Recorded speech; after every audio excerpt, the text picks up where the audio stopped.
Depuis 2012, beaucoup a été fait dans le cadre de la refondation de l'école pour améliorer notre système scolaire. C'est un monde dans lequel ils baignent, donc soit on leur en donne les clés, soit on les laisse se mouvoir dedans complètement démunis.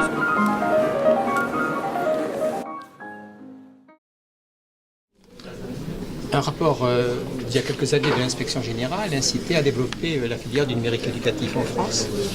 La création, avec les éditeurs de banques de ressources, participe de cette démarche. Quel est votre sentiment à ce sujet ?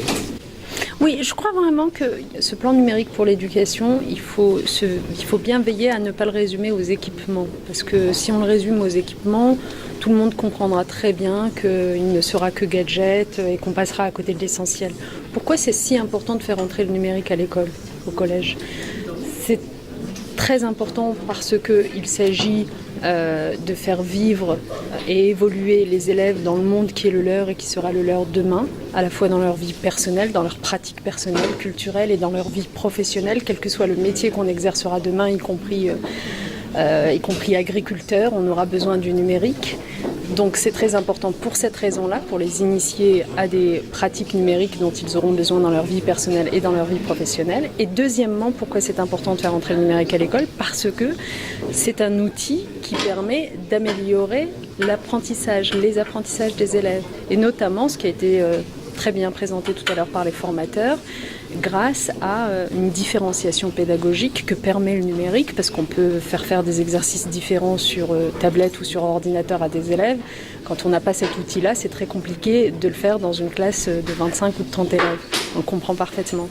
Grâce au statut de l'erreur aussi, qui est profondément modifié quand l'élève émet sa réponse face à un écran, plutôt que face à 30 paires d'yeux qui le scrutent et qui le font rougir. Face à un écran, l'élève, finalement, s'il se trompe, c'est pas grave, il recommence et c'est en se trompant, en recommençant, qu'il apprend et qu'il comprend. Donc, c'est pour ces deux raisons, à la fois initier aux pratiques numériques et utiliser le numérique comme outil d'amélioration des apprentissages, qu'il fallait faire entrer le numérique à l'école. Et donc ce que je disais, c'est que ce qui compte dans notre plan numérique, c'est bien sûr les équipements, mais surtout le fait que les professeurs soient formés à les utiliser pour justement améliorer ces apprentissages-là, et le fait que derrière son écran, on trouve non pas des manuels scolaires scannés, parce que sinon ça n'aurait aucun intérêt, mais des ressources augmentées, discipline par discipline, des exercices qu'on n'aurait pas trouvés dans les manuels, des logiciels qui permettent d'aller plus loin, de pousser les raisonnements, là encore finalement d'offrir aux élèves en fonction du niveau qu'ils ont atteint la possibilité d'approfondir la séquence ou au contraire de retravailler jusqu'à comprendre. Donc ce travail avec les éditeurs scolaires, ça a été un point majeur de l'année dernière.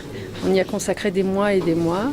On a parfois relancé des appels à projets qu'on a considérés comme infructueux dans certaines disciplines, jusqu'à avoir les bons matériaux. Et aujourd'hui, je crois qu'on a vraiment de bons matériaux. Avez-vous la curiosité personnelle d'aller regarder de très près ? Vous imaginez bien.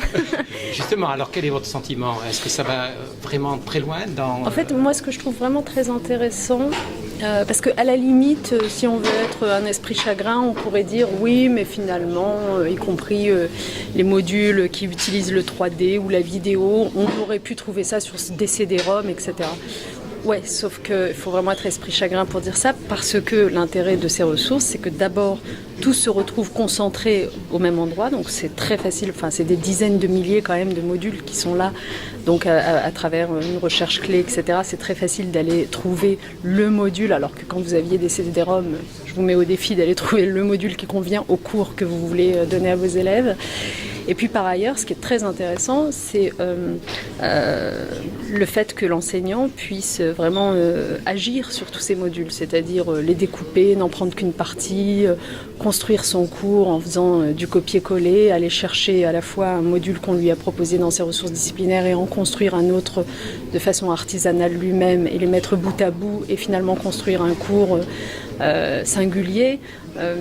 Et puis le fait qu'avec Myriae, donc ce portail où on retrouve toutes ces informations, et via Educ, qui est le réseau social des enseignants, il va y avoir des échanges entre les enseignants qui vont évidemment enrichir chacun d'entre eux, parce qu'un enseignant qui aura construit une ressource de son côté, pour enrichir la ressource disciplinaire qu'on lui aura offert gratuitement, il va la faire partager à ses collègues par via Educ, qui à leur tour vont l'enrichir. Et donc en fait 1 + 1 ça fera plus que 2.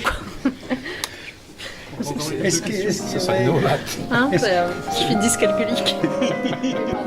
Pour les élèves qui ont des difficultés à transcrire ce qu'ils ont compris par écrit, à s'enregistrer par audio et donner directement dans la session que je vous ai montré tout à l'heure l'enregistrement audio.